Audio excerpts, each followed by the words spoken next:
El Parlamento Autonómico ha rendido tributo en el Día de les Corts Valencianes a 5 personas a las que se ha distinguido con la alta distinción Francesc de Vinatea en representación de los funcionarios que trabajaron en los inicios del proceso autonómico.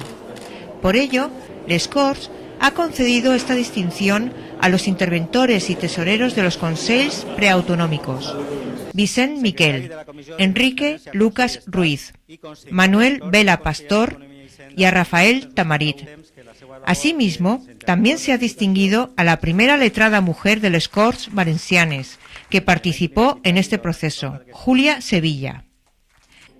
El presidente de les Corts, Juan Cotino, ha calificado en su discurso institucional como de una grave irresponsabilidad el que alguien proponga unilateralmente cambiar o romper el actual estado de las autonomías. Entenc que considerar que el sistema autonòmic vigent és totalment inútil per a solucionar els problemes, com diuen alguns, o encara més, proposar la independència d'algunes parts d'Espanya és una absoluta irresponsabilitat, baix la meva opinió, al marge de la seva inconstitucionalitat. Torne a dir, les reformes consensuades són sempre millors que les ruptures.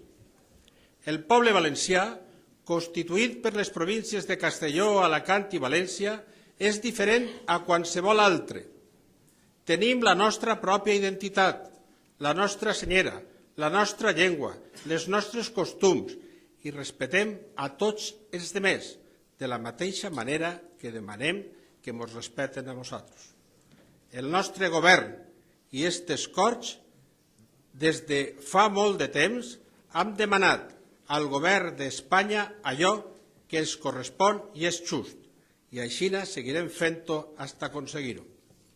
Però avui, a més de celebrar el Dia de les Corts, com ha dit al principi, fem entrega de l'alta distinció Francesc de Vinatea a les persones galardonades.